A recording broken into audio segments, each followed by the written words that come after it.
Why India still a developing country? यानी कि भारत आज तक क्यों एक डेवलप्ड कंट्री नहीं बन सका। आज हम बताएंगे 5 ऐसे रीजंस के बारे में जिनके लिए हमारा देश आज तक एक डेवलपिंग कंट्री ही रह गया। यूनाइटेड नेशन ने वर्ल्ड को 3 कैटेगरी में डिवाइड किया है। Number 1 developed country, number 2 developing country and number 3 under developing country. Bharat in 3 categories में सेकंड कैटेगरी में आता है। सिंस 1947 जब से भारत को आजादी मिली तब से ही भारत एक डेवलपिंग कंट्री बन के रह गया। आज हम लोग ऐसे 5 मेजर फैक्टर्स के बारे में जानेंगे जिसके लिए भारत आज तक एक डेवलपिंग कंट्री रह गया और डेवलप कंट्री नहीं बन सका। तो चलिए जानते हैं ये 5 चीजें क्या क्या है। Point number 1, technological development. Technology ऐसा ही एक चीज है जिसके मदद से डेवलप्ड कंट्रीज और भी डेवलप होते जा रहा है और अंडर डेवलपिंग कंट्रीज और भी अंडर डेवलपिंग होते जा रहा है विदाउट प्रॉपर टेक्नोलॉजीज।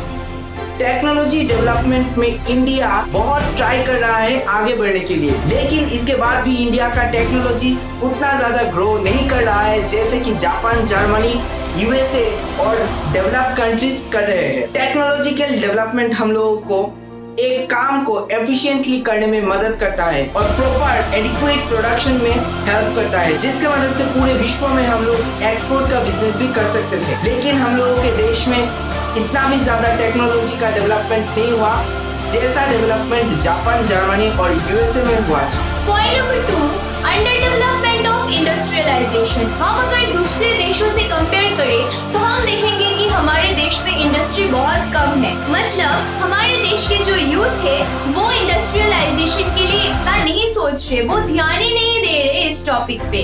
हमारे देश में एक्सपोर्ट से ज्यादा इंपोर्ट होता है। हम बाहर की चीजें बहुत ज्यादा लाते हैं यहाँ पे, लेकिन हमारे देश में भी मैन्युफैक्चर हो सकता है, हम भी वही चीजें बना सकते हैं, लेकिन हम बनाते नहीं है, हम उनके ऊपर ही डिपेंडेंट हो गए। So it's a major point for a development of a nation. इसीलिए हमारा देश आज तक डेवलपिंग कंट्री ही बन के रह गया। Point number 3, lack of systematic education. अगर हम लोग दूसरे डेवलप्ड कंट्री को देखेंगे तो हम लोगों को पता चलेगा कि हम लोगों के एजुकेशनल सिस्टम में बहुत ज्यादा गलती हो रहा है। हम लोग आज तक ट्रेडिशनल एजुकेशन में फोकस कर रहे हैं, जहां पर डेवलप्ड कंट्रीज के लोग आज प्रैक्टिकल एजुकेशन में बहुत ज्यादा फोकस कर रहा है।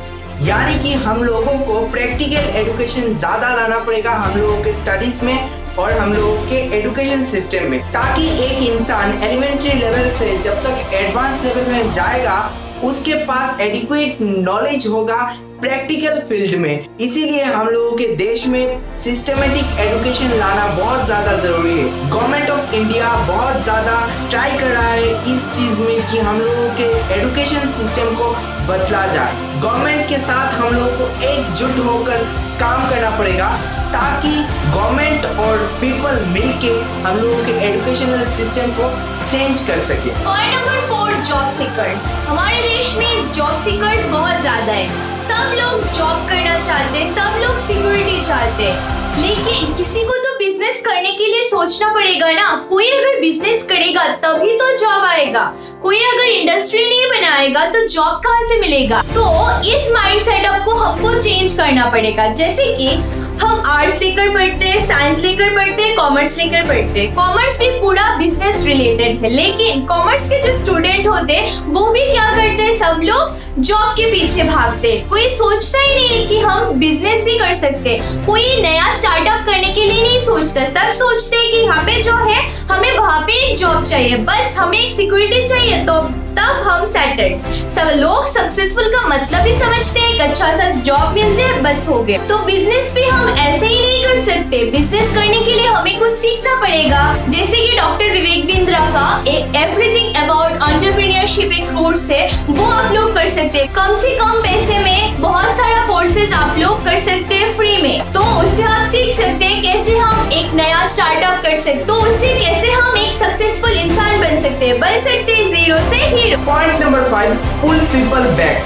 हाँ, आप लोग सही सोच रहे हैं। हम लोग अगर कुछ करना चाहते हैं तो हम लोगों के पीछे 10 और लोग खड़े हो जाते हैं हम लोगों को नीचे लाने के लिए। ये हम लोग इंडियन का एक बहुत गंदा सोच है कि अगर कोई कुछ करना चाह रहा है तो उसको हम लोग सपोर्ट नहीं करके उसको हम लोग पुल बैक करते हैं ताकि वो डिमोटिवेट हो जाए और वो फेल हो जाए। और अगर हम लोग एक दूसरे को हेल्प नहीं करेंगे तब एक डेवलप्ड नेशन कैसे बनेगा, आप लोग ही सोचिए। तो ये 5 रीजन जिसके लिए हमारा देश आज तक डेवलपिंग कंट्री ही रह गया और डेवलप्ड कंट्री नहीं बन सका। हमारा वीडियो अगर आप लोगों को अच्छा लगा तो please like, share and subscribe कर दीजिए। इस वीडियो के अंत तक रहने के लिए, हम लोगों के साथ जुड़ने के लिए और इस वीडियो को देखने के लिए आप सभी को तहे दिल से शुक्रिया।